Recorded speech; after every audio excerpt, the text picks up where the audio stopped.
A man has been jailed for life for the murder of his son's partner after falsely believing she had scammed him. Sophie Evans's body was found lying face down and naked on the kitchen floor of a house in Llanelli, Carmarthenshire, on the 5th of July 2024 after she was attacked and strangled. Richard Jones, 50, from Burry Port, Carmarthenshire, was found guilty of murder at Swansea Crown Court in January. Jones was sentenced to life in prison and must serve a minimum of 20 years. My ex-partner has just rung me and told me that he's murdered somebody. Okay. Where is he? I don't know where he is. I tried getting hold of his brother and his sister-in-law, but he's not telling anybody where he is. But the person that he did it to is Sophie Jones, and she lives in Beacon Hill, Llanelli. Killed Sophie Jones. What's your ex-partner's name? Richard Jones. But he says he's not there, does he? He's not there, no. We've tried getting hold of his mother to see if she knows anything, because he's got a history of saying weird stuff because he's paranoid schizophrenic. We weren't sure if he was telling the truth or not, but obviously we can't take a risk. No. Okay, so why would he attack this Sophie Jones? Apparently his son that's in prison, who's the partner of Sophie, has frauded him out of money and the deeds of his mother's house. Jones believed Miss Evans was scamming him out of the deeds of his mother's house. He visited her home shortly after she returned from taking her children to school, killed her and left the house.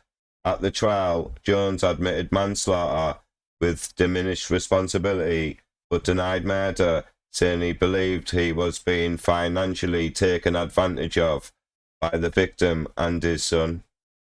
Having heard all the evidence, including evidence from the two psychiatrists, the jury rejected the claim and convicted him of murder. Senior Crown Prosecutor Abdul Hussain said in a statement following the sentencing, the evidence presented to the jury demonstrated that Richard Jones bore full responsibility for his callous actions. At the trial, the jury saw an exchange between Jones and his former partner, Tracy Thompson, in which he called his son, Jamie Davies, and Miss Evans scamming thieves, and said he had taken care of the problem. Consultant psychiatrist Dr. Dylan Jayawik Rama, who interviewed the defendant, said Jones was 100% certain in his beliefs he had been scammed.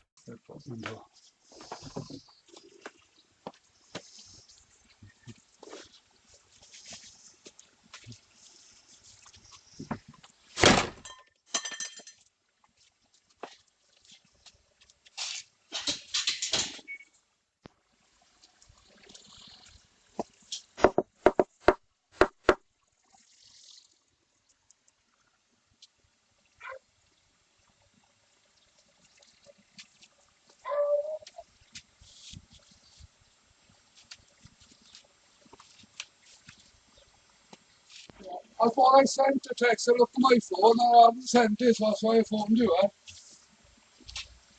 Alright, sound.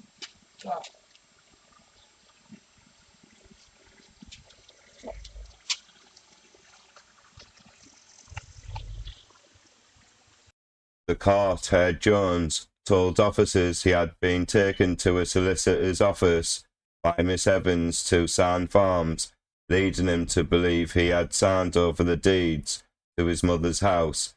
David Ilias, defendant Jones, said his client's thoughts about being scammed were falsely held beliefs caused by a delusional disorder.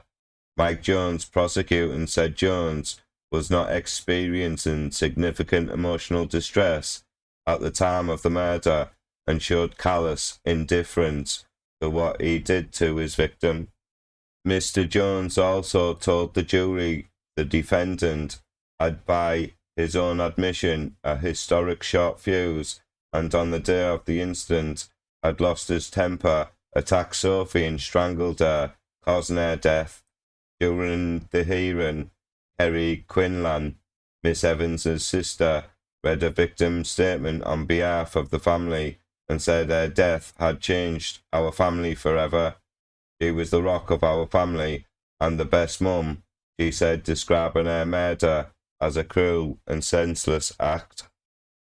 She added, Miss Evans' 2 daughters cried to sleep every night asking for their mum, but they will never be able to see her again. A personal statement from Jamie Davies, Miss Evans's partner, was also read to the court, where he described her as the most beautiful person I could ask for. What Richard did is truly unforgivable, he said. Judge Geraint Walters previously said the only sentence the court could pass was a life imprisonment, describing it as a frenzied attack on a woman in a towel in her own home. The duration of the attack was short, but it was frenzied, and the force you used meant Sophie must have realised her life was in danger, he said. You left the property, not making any calls to see if her life could be saved, but instead you left the property calmly and went about your daily business of ordering a new bank card and buying pastries at a bakery. You didn't for a moment think about her as she lay dead for hours. Please like this video, please comment, and don't forget to subscribe. Thank you.